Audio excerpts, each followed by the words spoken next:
India glycol ये वो stocks जहां पर खरीदारी करने की राय आपके लिए है पिक ऑफ द ईयर के तौर पर। दीप 3 बिजनेस है इस कंपनी के, और एक एक करके मैं आपके सामने वो बिजनेस रखूंगा कि कौन कौन से बिजनेस है जो अच्छा कमाल करके दिखा सकते हैं इस कंपनी के लिए, और वहां पर आपको फोकस करना चाहिए। इंडिया ग्लाइकोल सबसे पहले तो एक इसका लिकर बिजनेस है, डिस्टिलरी बिजनेस है जिसमें इथेनॉल बनाते हैं, और दूसरा स्पेशलिटी केमिकल्स बनाते हैं। तो इन 3 बिजनेसेस में कंपनी कारोबार करती है, और ये तीनों बिजनेसेस आपके लिए सबसे इंपॉर्टेंट है।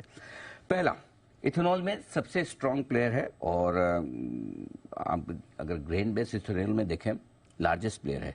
और अभी वैसे भी जिस तरह से इथेनॉल में जो शुगर केन जूस और सिरप से इथेनॉल बनाने में जो दिक्कतें आ रही है, जिस पर रेस्ट्रिक्शंस आ रहे हैं, उसमें जो ग्रेन बेस्ड इथेनॉल है, जो अनाज से इथेनॉल बनाने वाली कंपनियां, उनके लिए बड़ी फायदे की बात है।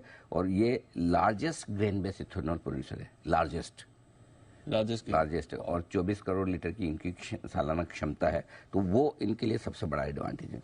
और दूसरा, जो इथेनॉल ये बनाते हैं, इनकी कॉस्ट ऑफ प्रोडक्शन पूरी इंडस्ट्री में लोएस्ट है।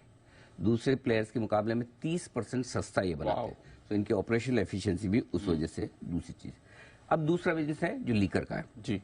उत्तर प्रदेश में कंट्री लीकर के मामले में ये सबसे बड़े हैं, रेडी को खैतान के बराबर, इनफैक्ट उनसे थोड़ा सा शायद बड़े ही होंगे। अच्छा। तो कंट्री लीकर में ये सबसे बड़े प्लेयर हैं, ठीक है। और जाहिर सी बात है वहां पे बिजनेस के स्कोप तो आपको पता ही है।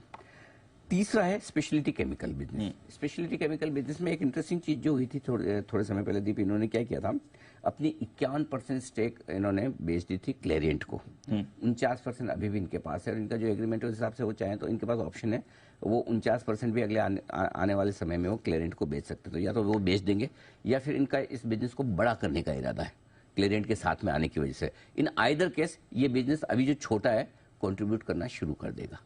तीसरी चीज है, ठीक है। वैल्यूशन मुश्किल से 12-13 के मल्टीपल पर ये स्टॉक ट्रेड कर रहा है, सस्ता है। अब ये कंपनी जो हमें पसंद है, ये सारे ट्रिगर्स तो हैं, इथेनॉल वाला, लिकर वाला, स्पेशलिटी केमिकल वाला, लेकिन इन तीनों जो सेगमेंट्स हैं, इनको लेकर कंपनी की तरफ से वैल्यू अनलॉकिंग भी हो सकती है। और अगर इस तरह की कोई वैल्यू अनलॉकिंग होती है तो ये इस कंपनी की री रेटिंग कर सकती है। और इसलिए हमारा टारगेट 950, 1100 और 1500, इन 3 टारगेट के लिए साल भर के लिए आज से आपको इंडिया ग्लाइकोल में खरीदारी करनी चाहिए, निवेश करना चाहिए। यहाँ पर भी हमारा फॉर्मूला सिंपल है, यहाँ पर हर 5% फॉल पे आपको खरीदना है। ये 5% वाला SIP है, और आराम से लेना है, साल भर का भी। कोई जरूरी नहीं कि आज का आज आप कूदाफादी करें, अभी का भी ले, कोई जरूरी नहीं है। आराम से लीजिए, जब मार्केट में गिरावट आए तब लीजिए, शांति से लीजिए, और इवेंचुअली आपको 1500 रुपए के टारगेट लेकर चलते, डबल होने की क्षमता बिल्कुल पूरी क्षमता रखता है। हाँ, ठीक है। तो 950, 1100, 2 छोटे, मीडियम और लॉन्ग टर्म टारगेट आपके